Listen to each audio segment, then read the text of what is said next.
Okay, students. Now, in our last lecture, we have done up to this mark. The deflecting torque is NIAB cos theta. All the terms have been indicated here. Which terms they are indicating, that we have already written. So, what will happen after that? Due to which, actually, what happens when the coil is turned? Although I have removed the figure it is with you. When the coil is turned, there is a twist in the phosphor bronze wire. In the hairspring, there is a twist. Alright? And since hairspring or the phosphor bronze is a very good elastic material, it comes to its initial position very fast. Alright?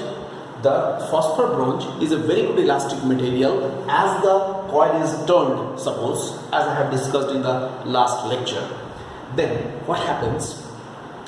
It is turned, but when the current ceases, it again comes back to the original condition due to the phosphor bronze, elastic property of the phosphor bronze. The torque with which it is coming back to its own position, that is called the restoring torque. It is given by tau r, restoring torque. And you know, in here alpha, C into alpha, it is C into alpha. C is here a constant. I forgot to write here. C is a restoring torque, okay, per unit twist. Mind this, it's a constant for a particular material. C is a constant for a particular material. Like phosphor bronze, for phosphor bronze it has a fixed value. It is a constant for a particular material. So for phosphor bronze it has a fixed value. Got it? And angle alpha is the angle of twist, by what angle it has been twisted. Okay, mind this, alpha and theta are not the same thing. Alpha is the angle of twist and theta is the angle between the direction of the field and the plane of the coil. Both are completely different things. So what happens? For the rotational equilibrium of the coil, you know, rotational equilibrium, always the torque must be balanced. So deflecting torque should be equal to restoring torque. NIAB cos theta should be equal to C into alpha. So I is equal to, which I have to determine, I is equal to C divided by NAB into alpha divided by cos theta. Look at this. C divided by NAB into alpha divided by cos theta. Okay, here look at this bracketed term. This bracketed term, actually this whole thing is written as capital G. I write here I is equal to capital G alpha divided by cos theta, where capital G is equal to C by NAB. It's a constant quantity. It is called galvanometer constant.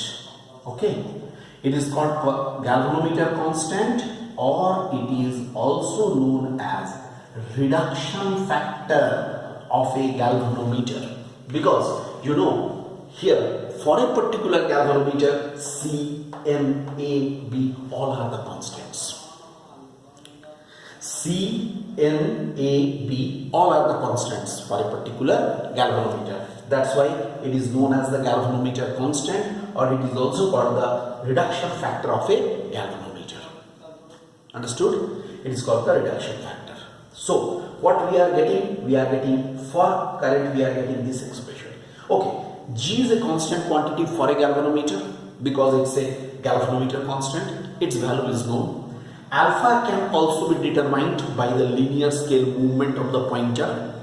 Main thing is theta. Just you think over it, students.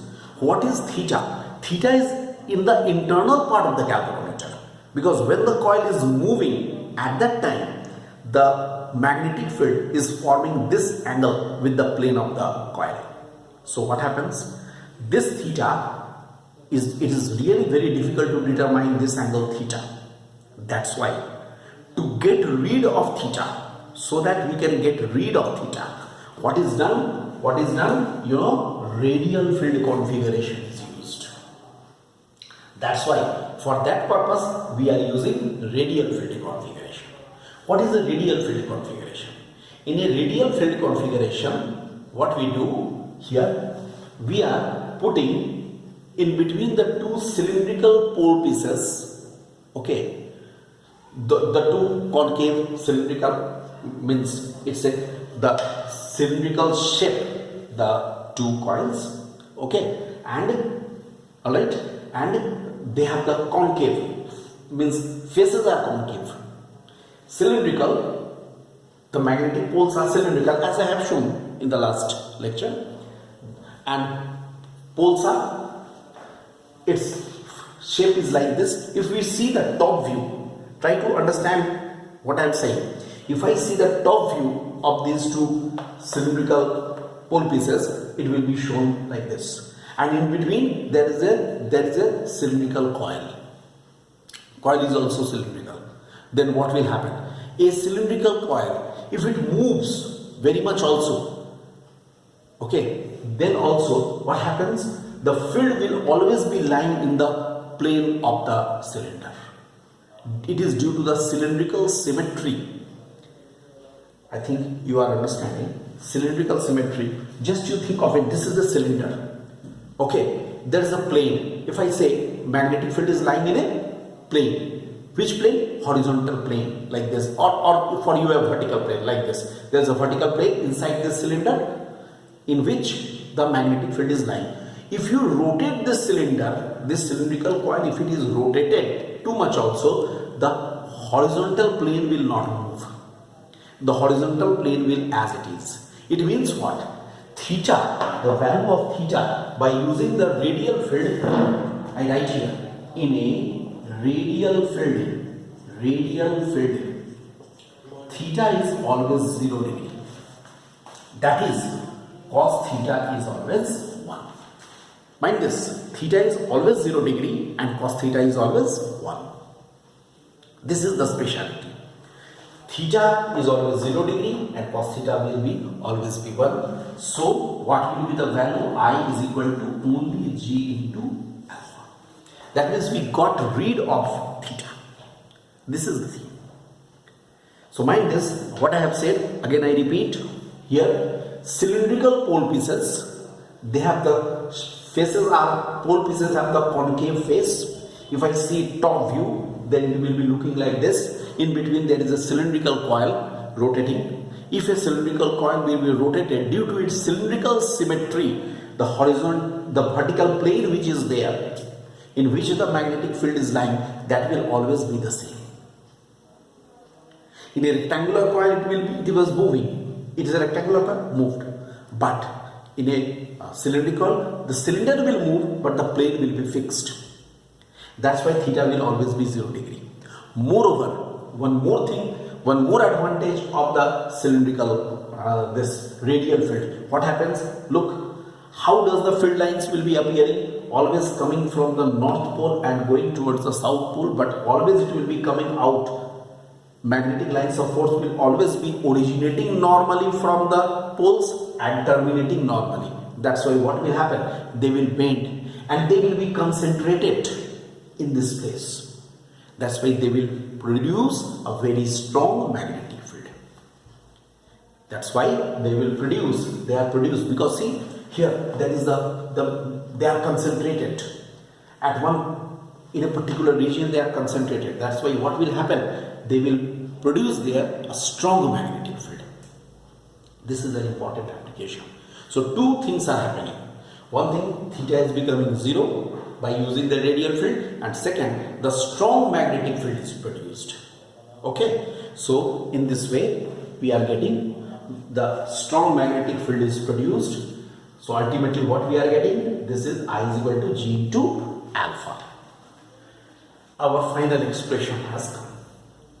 Now a very important thing regarding this galvanometer, the galvanometer has a very important aspect. A galvanometer has a very important aspect. What is that? The galvanometer has an important aspect, that is called the That is called, I think this term is not new for you. It is the sensitivity of a galvanometer. If you are asked what is the sensitivity of a galvanometer, if you are asked what is the sensitivity of a galvanometer, what will be the answer? The sensitivity of a galvanometer is said to be sensitive. A galvanometer is said to be sensitive if it gives large scale deflection if a small current flows through it. A galvanometer is said to be sensitive if it gives large scale deflection if a small current is passed through it. Due to the passage of the small current, it gives the large scale deflection. That is called the sensitivity of a galvanometer. Alright, so this is the sensitivity of a galvanometer. Now, the sensitivity of a galvanometer may be of two types. One is called the current sensitivity and another is called the voltage sensitivity. Two types of the sensitivity are associated with the galvanometer. One is the current sensitivity, another is the voltage sensitivity. Now we are going to discuss the two types of the sensitivities.